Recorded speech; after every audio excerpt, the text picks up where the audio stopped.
Partido Federal ng Pilipinas says it spent 272 million pesos on President-elect Ferdinand Marcos Jr.'s presidential campaign. In a statement Monday, June 6, PFP, the political party vehicle of Marcos, says it filed with the COMELEC its Statement of Contributions and Expenditures or SOSE. PFP General Counsel George Briones says the amount spent is well below the maximum expenditure of 337 million pesos allowed by law for a national political party.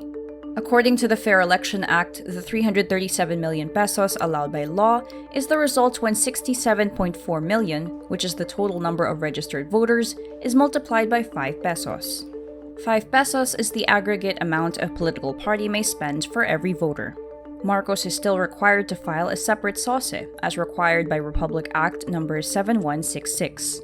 The deadline of filing of SOSE is June 8, Wednesday. The Philippine Center for Investigative Journalism earlier reported that from January 2021 to March 2022, Marcos and his closest rival, outgoing Vice President Leni Robredo, topped ad spending on mainstream media among presidential aspirants. They each logged 1.4 billion pesos worth of ads. Bulusan Volcano in Sorsogon Province is placed under Alert Level 1 Sunday, June 5, after a phreatic or steam-driven eruption that produced a kilometer-high gray ash plume. Alert Level 1 means the volcano is exhibiting low-level unrest. State Volcanology Bureau PHIVOLC says the eruption started at 10:37 a.m. and lasted around 17 minutes. PHIVOLC says the eruption affected barangays Puting Sapa, Anyog, Guruyan, Katanusan, Buraburan, Bacolod, and Sangkayon in Huban and Bulos in Irosin. PHIVOLC advises residents to use N95 face masks or wet cloths over their mouths and noses for protection. There were 77 volcanic earthquakes recorded in the past 24-hour period before the eruption. After the eruption, there were 27 weak volcanic earthquakes until 4 p.m. on Sunday. PHIVOLC also observes a sudden but isolated inflation or swelling of Bulusan Volcano's southeast lower slopes since April. PHIVOLC reminds local government units and the public not to enter the 4-kilometer radius permanent danger zone around Bulusan Volcano and to be vigilant as well in the 2-kilometer extended danger zone. Need more context, clarity, and perspective? Get the full picture with Rappler Plus. With exclusive content and events, you'll get an opportunity to discuss issues with reporters, experts, and featured guests while helping Rappler continue its fearless journalism. Join now. Directors of the parent company of luxury casino Okada Manila file criminal complaints against Japanese tycoon Kazuo Okada and several others over the recent hostile takeover and scuffle in the venue. The directors on Monday, June 6, filed kidnapping, serious illegal detention, grave coercion, and unjust vexation complaints against Okada, Filipino businessman Tony Boy Cojuangco, and other company officials. Parent company director Hajime Tokuda says he was manhandled out of Okada Manila and taken to an unknown car.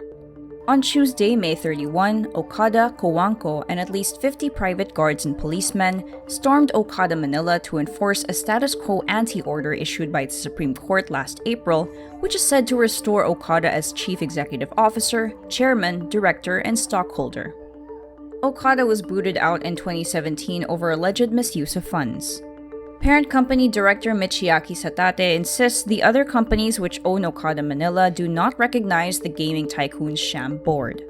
The case now puts Okada Manila in a complicated position, having 2 boards claiming legitimacy. Okada's estranged wife Takako condemns the violent acts led by her husband. His son Tomohiro sides with his mother. Tomohiro is the majority shareholder of Okada Holdings, the ultimate parent of all the companies owning Okada Manila.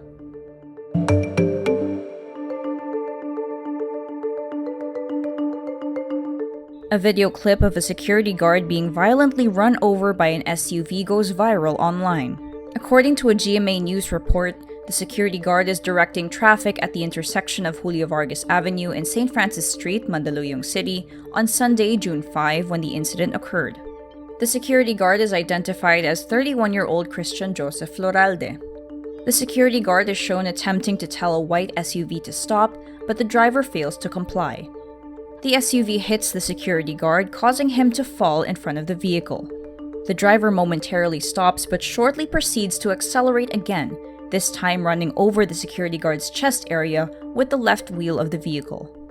The scene, captured on dashcam by Facebook user Miko Angelo Ramos, draws shocked reactions from those riding in Ramos' vehicle.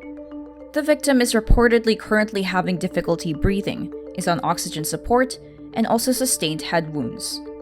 In a separate report on ABS-CBN's Teleradyo, Mandaluyong police say the driver has been identified and will be charged with frustrated murder. Embattled media giant ABS-CBN says it is exploring opportunities as they come amid news reports of a merger with Manny Pangilinan's TV5. Bloomberg and Media Newser earlier reported that ABS-CBN and TV5 are in evolving and dynamic talks for a 50-50 venture. Pangilinan is quoted as saying nothing definitive or final has been reached at this time. In a stock exchange filing Monday, June 6, ABS-CBN does not confirm nor deny the content of the reports. ABS-CBN says its goal as storytellers and content creators is to bring Filipino stories to audiences here and all over the world. The network adds this is the reason it is exploring content distribution opportunities.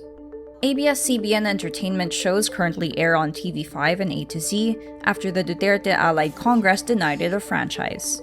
Other shows can be viewed through its online platforms and apps.